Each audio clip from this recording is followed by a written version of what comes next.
아이들은 참 세밀하게 잘 보는구나. 이것을 너무 이렇게 커서 엄청 멋진 목사님이 될라나 유준이가. 네, 오늘 말씀이요. 노아의 절대 여정, 말씀과 현장 연결이라는 말씀을 우리에게 주셨는데요. 창세기 6장 22절 말씀에 노아가 그와 같이 하여 하나님이 자기에게 명하신 대로 다 준행하였더라, 이 말씀인데요. 노아는 말씀과 현장이 연결된 그런 사람이었습니다. 그래서 노아가 하나님의 말씀에 절대적으로 이렇게 순종을 했고요. 말씀과 현장이 완전히 연결이 된 그런 사람이었습니다. 그래서 교회에서는 신자이고 또 밖에 나가서는 현장에서는 불신자이고 이렇게 삼중생활하는 것이 아니라 노아는 하나님의 말씀에 절대적으로 순종했고 말씀과 현장이 완전히 연결된 사람이었다. 교회에서도 복음을 누리고 현장에서도 복음 붙잡고 그리스도 언약 붙잡은 사람이 노아였습니다. 그래서 보이지도 않고 경험하지도 않았는데요. 하나님의 말씀 붙잡고 언약 붙잡고 그대로 이렇게 홍수 심판을 말씀 이렇게 그대로 붙잡고 이렇게 방주를 준비했습니다. 미래를 준비한 사람이 노아였는데요.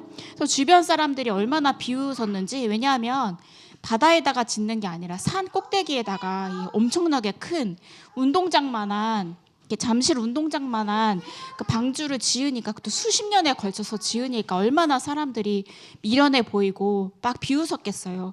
그래서 그때는 또 많은 사람들이 거의 대부분이 이렇게 이 쾌락 따라서 이렇게 세상을 따라서 갔던 사람들이었기 때문에 이 노아를 보고 비웃었는데요. 그럼에도 불구하고 하나님의 말씀을 따라서 묵묵히 방주를 지은 사람이 바로 노아였습니다. 그래서 말씀대로 명령을 준행하여서 이 방주는 그리스도 되시는데요. 이 방주 안에 들어온 사람과 노아와 노아의 가족들과 짐승들은 다 이렇게 살아남았습니다. 그래서 이 언약을 또 후대에 전달하고 가족을 구원한 사람이 바로 노아 한 사람이었습니다. 이 노아를 통해서 그리스도의 복음이 후대에게까지 이어지는 축복을 이렇게 누리게 되었는데요. 또 우리도 교회 현장이 있지만 또 우리 살아가는 그런 현장이 있는데요. 근데 대부분 이제 많은 사람들이 이렇게 가문의 문제를 이렇게 원망을 이렇게 하기도 하고 또 가정 문제, 왜 우리 가정만 하필 우리 가정만 이러한 문제가 있는가 또 원망을 하기도 하고, 특히 이제 여자분들은 이렇게 남편을 거의 대부분 좀 원망한다. 그래서 제가 이제 커피숍에 앉아서 이렇게 말씀도 듣고 묵상하는 때가 있어요. 근데 이렇게 옆에 이렇게 중년 이렇게 이후에 여자분들이 이렇게 모이면 그렇게 남편 욕을 그렇게 하고요. 근데 요새 이렇게 가만히 들어보니까 이렇게 어른들이 사주 공부를 이렇게 많이 하시더라고요. 그래서 결론은 내가 사주 공부를 해야겠다 하면서 이렇게 흩어지는 거를 많이 봤는데요. 대부분 이제 가문의 문제, 가정의 문제, 이것을 통해서 이렇게 답을 못 찾고 있는데요. 그래서 내 입장이 아니라 내 현실이 아니라 하나님 앞에서 이렇게 보고 생각해야 합니다. 왜 하나님께서 나를 이 가문에 보내셨는가? 그리고 저기 믿음도 안 들어가는 저런 남편을, 우리 기준이죠 사실, 하나님이 내게 붙였는가? 하나님께서 가정 가문의 선교사로 이렇게 파송하신 것입니다. 그래서 우리 가문에 왜 이렇게 영적 문제 많은 사람이 있는가? 그것은 바로 하나님께서 살리라고 우리를 이렇게 파송하신 것입니다. 선교사로 파송을 하신 것인데요. 그래서 우리 절대 여정을 우리가 걸어가고 있죠. 복음의 절대 여정을 걸어가고 있습니다. 그래서 가장 중요한 것이 있습니다. 절대 여정을 걸어가는데요. 겉으로 봤을 때는 하나님의 말씀과 내 현실이 맞지가 않는 것입니다. 처음에는 아브라함이 이렇게 하나님의 말씀과 자신의 환경이 하나도 맞는 것이 없었습니다. 그래서 하나님의 말씀과 또 나의 입장이 현실이 하나도 맞지 않고, 그래서 하나님의 말씀이 도저히 아브라함이 이렇게 들었을 때 이 현실과는 하나도 맞지 않는 것입니다. 왜냐하면 하나님께서는 네 후손이 열방을 살릴 것이다. 그러면 후손을 주시겠다는 약속인데, 아무리 봐도 옆에 있는 살의 아내를 봐도 너무 늙었고 또 생리가 끊어지고 하니까 현실적으로는 너무 불가능하니까 믿을 수가 없는 그런 상황. 그래서 말씀과 하나님의 말씀과 아브라함의 현실이 맞지 않는 그런 상황이었는데요. 그래서 나온 결과가 이렇게 잔머리를 썼는데 아브라함이 조카 롯을 데리고 이렇게 같이 동행을 한 것입니다. 본토 친척들의 아비집을 떠나서 내가 내게 지시할 땅으로 가라 하나님께서 말씀을 주셨는데 이렇게 조카 롯을 이렇게 데리고 떠난 것입니다. 사람들이 봤을 때는 이제 자녀도 없고 하니까 조카 롯을 이렇게 아들로 삼는 것이 참 현명하다라고 말을 할 수 있지만 하나님이 봤을 때는 불신앙이죠. 그래서 절대 여정의 본질이 뭐냐? 때로는 하나님의 말씀과 우리의 현실이 맞지 않을 수도 있는데요. 정확한 것은 하나님의 말씀이 사실이고 정확한 것이고 언약이고 그래서 이 맞지 않는 환경 같지만 우리는 하나님의 말씀을 따라 가야겠습니다. 그래서 유럽과 미국 교회가 엄청나게 문을 닫고 있고 예전에 뉴스를 보니까 교회를 바꿔서 이렇게 술집으로 바꿔서 이렇게 운영을 하는 그 뉴스를 이렇게 보게 되었는데요. 왜 유럽과 미국 교회가 문을 닫았는가? 그러니까 하나님께서 문을 닫게 하신 거죠. 왜 문을 닫게 하셨는가? 바로 이렇게 합리주의 신학이 이렇게 유럽과 미국 교회를 파고들었기 때문에 어떻게 이 성경 말씀에 보면 이렇게 기적과 같은 일들이 많죠. 그런데 사람의 눈으로 봤을 때는 어떻게 홍해가 갈라질 수 있는가? 이것은 팩트가 아니다 해서 이것만 빼고 다른 것을 믿고 해서 칼 발트라는 사람은 성경에 하나님의 말씀도 있다. 이 말씀도 있고 이 말씀이 아닌 것도 있다 이 뜻이죠. 그래서 유럽과 미국 교회가 오직 복음 그리스도를 못 붙잡고 이제 하나님의 말씀을 믿지 못했기 때문에 이때부터 유럽과 미국 교회가 문을 이렇게 닫게 되었는데요. 또 이제 절대 여정의 본질 중에서 아브라함처럼 나와 현실이 맞지 않은 상황이었고 또 우리 모든 사람에게는 다 상처가 있죠. 그런데 우리가 세상에 살면서 이게 엄청나게 문제가 될 것 같다. 이 문제가 될 것 같은 부분에 대부분이 불신앙적인 선택을 이렇게 하기도 하는데요. 그래서 이 니체가 이 목회자 자녀였대요. 그런데 하나님은 안 된다. 그리고 하나님은 이렇게 죽었다. 니체가 비참하게 이 마지막 이 생애를 마무리했잖아요. 그래서 삶과 기도가 완전히 따로 떨어져 있기 때문에 결국엔 실패할 수밖에 없는데요. 삶과 기도가 따로 떨어져 있기 때문에 우리가 모든 게 두려울 수밖에 없고 모든 것이 다 이렇게 문제가 되는 것입니다. 또 문제를 문제로 보는 것이 문제다. 그래서 문제는 반드시 하나님의 계획 속에 있는 것인데 여기서 모든 축복을 다 찾아내야 되는데 불신앙을 선택하기 때문에 이렇게 문제가 되는 것인데 그래서 모든 것에서 하나님의 계획을 이렇게 찾아야겠습니다. 또 절대 여정의 본질 중에 중요한 세 번째가 무엇인가? 대부분이 실패와 성공의 개념을 세상처럼 따라가고 있습니다. 그래서 손자병법의 이론은 완전히 불신자 이론인데요. 나에게 조금 더 이익이 생기면 이건 성공한 것이고 내가 조금 손해를 보면 나는 실패한 것이다. 이 불신자 이론을 가지고 이 세상을 살아가고 있고 신자들도 여기에 많은 영향을 받고 있습니다. 그래서 세상에 많은 이론들, 군자론도 있고 또 한비자 이론, 사람을 견제해야 된다. 그래서 임금님과 반대되는 그 사람은 센 사람은 살려두면 나중에 반드시 뒤통수 치기 때문에 반란을 일으키니까 반드시 죽여야 되고 꺾여야 된다. 이런 이론을 가지고 또 반대편에 있는 사람들을 막 죽이기도 하고 그래서 성경의 말씀을 보면 다윗이 엄청나게 사울 왕에게 쫓겨다니고 때로는 수치스러운 일들, 이렇게 침을 질질 흘리면서 이렇게 연기도 하기도 하고 미친 사람처럼 연기도 하기도 했는데 그것만 보면 다윗 왕이 실패한 인생인가, 실패한 것인가? 그렇지 않죠. 여정의 일부분입니다. 그리고 요셉이 중요한 하나님의 언약을 붙잡고 제일 먼저 인신매매로 팔려가고 또 살만하니까 감옥으로 갔는데 그렇다면 요셉의 그 여정이 실패된 인생인가?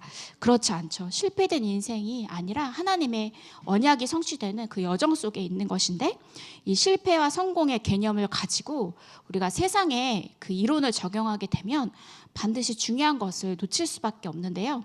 그래서 이 속에도 하나님의 중요한 계획과 또 미션과 또 이 망대와 여정 이정표가 있기 때문에 중요한 것을 우리가 발견을 해야겠습니다. 그래서 예수 그리스도께서 직접 이렇게 여정을 이렇게 말씀을 하시기도 하셨는데요. 그 예루살렘, 유다, 사마리아와 땅 끝까지 이 언약을 주시면서 그대로 예수님께서 성취하셨습니다. 그래서 하나님께서는 전도 운동하는 사람 중심으로 이 세상을 움직여 나가고 계십니다. 지금 이 시간도 전도자 중심으로 하나님은 모든 것을 다 움직여 나가시는데요. 그래서 아나니아가 어디에 있느냐에 따라서 바울을 아나니아가 있는 곳에 이렇게 파송하시고, 그래서 우리의 모든 여정은 예수님께서 하신 말씀 그대로 성취가 되는 그러한 여정입니다. 그래서 본론의 말씀을 이렇게 주셨는데요. 세 가지를 하라 말씀을 주셨습니다. 첫 번째가 뭐냐? 말씀의 흐름을 이렇게 따라가라. 그래서 7망대 여정 이정표 말씀을 우리에게 주셨는데, 그리스도가 주신 것 속에서 우리 모든 것이 오는 것이고, 이 말씀의 흐름을 따라서 우리가 가는 것인데요. 말씀의 흐름을 따르는 이유가 무엇인가? 바로 미션, 오직을 붙잡기 위함입니다. 왜 우리가 이 미션, 오직을 붙잡아야 하는가? 바로 우리가 구원받고 하나님의 자녀가 되었지만 우리에게 주신, 개개인에게 주신 그 사명이 다 있죠. 그래서 이 사명 때문에 모두 미션을 발견하라 말씀을 주셨는데요. 그래서 류 목사님께서는 이렇게 교회를 어릴 때 다니시고 많이 다녔는데, 이렇게 중직자들을 보면서 응답을 못 받는 그런 이유를 이렇게 보면서 이렇게 낙심하고 한 것이 아니라 중요한 미션을 이렇게 붙잡으셨다고 해요. 또 한국 교회를 보면서 70%가 미자립인데 왜 그런지 이유를 알고 그 속에서 안 되는 것에서 미션, 오직을 이렇게 발견하고 인도를 받으셨다고 합니다. 그래서 이 말씀의 흐름 따라서 미션과 오직을 발견하는 것인데, 가장 중요한 것은 안 되어지는 것, 실패한 것처럼 보이는 곳에서 중요한 하나님이 주시는 미션, 오직을 이렇게 찾아내는 것이 이렇게 가장 중요하겠는데요. 그래서 미션, 이 오직을 발견하게 되면 모든 일에 다 이렇게 의미가 이렇게 보여진다고 해요. 그래서 이제 류 목사님께서 이렇게 걸어가는데 이렇게 낙엽이 엄청, 가을 되면 낙엽이 많이 떨어지잖아요. 그래서 막 청소하시는 분이 너무 힘드니까 막 이렇게 투덜투덜하면서 청소를 하니까 류 목사님이 농담으로 이렇게 낙엽이 안 떨어지면 당신은 직업을 잃으니까 욕하지 말라고 이 말씀을 이렇게 농담 삼아서 이렇게 하셨대요. 그래서 진짜 살아가는 이유, 또 청소해야 될 이유를 알면 모든 것이 다 의미가 보인다. 오직을 발견하면 모든 일에 의미가 보인다. 작은 일에, 우리가 하는 일에도 의미를 우리가 이렇게 찾아야겠습니다. 그래서 이때부터 나오는 것이 감사이고, 이렇게 감격, 하나님의 은혜와 또 하나님의 은혜와 모든 것이 다 이렇게 감사를 깨닫는 중요한 여정이 이렇게 되는데요. 그 말씀의 흐름을 따라가고, 그리고 치유의 흐름을 따라가라 이 말씀을 주셨습니다. 그래서 이 베드로가요, 이렇게 성령 충만을 체험하기 이전에는 어린 이 소녀의 말에 벌벌 떨면서 예수님을 3번이나 이렇게 부인을 하게 되는 아주 연약했던 사람이 베드로였는데요. 성령 충만함을 받은 이후에 어떤 모습이었는가? 바로 예수 그리스도 이름으로 앉은뱅이를 일으켜 세우는데요. 늘 앉아있던 그 앉은뱅이인데 이렇게 성령 충만함을 통해서 딱 주목하고, 이 사람은 하나님께서 붙이신 사람이구나, 이것을 깨닫게 되고, 그래서 나사렛 예수 그리스도 이름으로 일으키는 이 축복을 누리게 되는데요. 또 이 베드로가 이 법정 앞에 이렇게 서게 되는데, 이때도요 얼마나 담대하게 선포를 하는지, 다른 이로서는 구원을 받을 수 없나니 천하 사람 중에 구원을 받을 만한 다른 이름을 우리에게 주신 일이 없음이라, 이 말씀을 법정 앞에, 법관들 앞에 선포를 하는데요. 근데 이 법관들이 그리스도 말하지 말라, 나가서 그리스도 말하지 말라 하는데도 베드로가 담대하게 이 그리스도 언약 붙잡고 이렇게 나아가는데요. 연약하고 부족함 상관없이 우리가 그리스도 언약 붙잡고 성령 충만함 받으면 완전히 이렇게 다른 사람으로 하나님이 가장 쓰시기 좋은 사람으로, 그래서 우리의 능력과 또 실력 또 때로는 부족하고 그런 거 상관없이 우리가 이 복음 안에 있으면 베드로와 같은 축복을 누리는구나. 그래서 가장 먼저 내 자신이 치유가 되어져야겠다. 복음으로 복음 중심으로 미션을 발견하고 모든 것의 의미를 찾아서 누리는 이 축복을 발견해야겠다. 이것을 언약으로 붙잡았고요. 그래서 이 빌립 집사가 언제 이 치유의 흐름을 받는가? 바로 환난과 핍박 속에서 치유의 흐름을 받습니다. 실제로 보면 진짜 응답은 핍박과 환난, 문제 속에서 진짜 이 가장 중요한 응답이 여기서 발견이 되어지더라고요. 그래서 빌립이 치유의 흐름을 보고 그래서 사마리아에 빌립이 이렇게 들어가게 되는데요. 그래서 하나님께서 진짜 치유받아야 될 이방인도 준비해 놓으시고 또 인도하시고, 그래서 정확하게 바울과 바울팀이 말씀 흐름을 따라서 치유의 흐름을 따라서 정확한 현장으로 이렇게 들어가게 되었습니다. 그래서 나중에는 어떻게 되느냐, 바로 시대 흐름을 바꿀 만큼 이 치유의 역사가 일어나는데요. 이 시대 흐름을 바꾸는 중요한 계기가 바로 핍박과 환난입니다. 우리는 평안하기를 원하는데 하나님의 진짜 계획은 핍박과 환난 속에서 진짜 흔들리지 않는 하나님의 계획이 나오는구나. 그래서 이 속에서, 핍박 속에서는 우리가 원망하고 무너지는 것이 아니라 무엇을 찾아야 하는가, 모든 곳에 당연과 필연과 절대가 있기 때문에 이것을 찾으라 말씀을 주셨습니다. 근데 이 시대의 흐름 속에서, 핍박 속에서 누가 나왔는가? 바로 하나님이 예비하신 그리스도인들을 핍박했던 이 바울이 이 시대 살릴 사람으로 이때 나오게 되는데요. 핍박 속에서 중요한 제자 바울이 세워지게 되었습니다. 그래서 이 속에서 당연 필요한 절대를 찾는 우리 태영아 부모님들 되시기를 기도하겠습니다. 결론의 말씀으로 우리를 다 파수꾼으로 세워주셨는데요. 그래서 미래 걱정하지 말고 와 있는 미래를 기도 속에서 우리가 확인을 해야겠습니다. 그래서 우리가 복음의 망대를 든든하게 세우고 또 칠 여정은 또 기도다 말씀을 주셨거든요. 우리 여정 속에서 우리는 움직이는 망대이기 때문에 또 현장에도 가고 교회에도 가고 가정에도 가기 때문에 기도로 움직이는 망대의 축복을 누리는 것이고, 그래서 이 이정표를 가지고 바울과 바울팀이 중요한 하나님이 주시는 이정표 속에서 세계 복음화의 언약을 누린 것처럼, 그래서 시대를 완전히 바꾼 것처럼 7망대 여정 이정표의 기도 속에 계시는 우리 태영아 부모님들 되시기를 기도하겠습니다. 네. 네, 밝아서 좋네요. 너무 즐겁네요.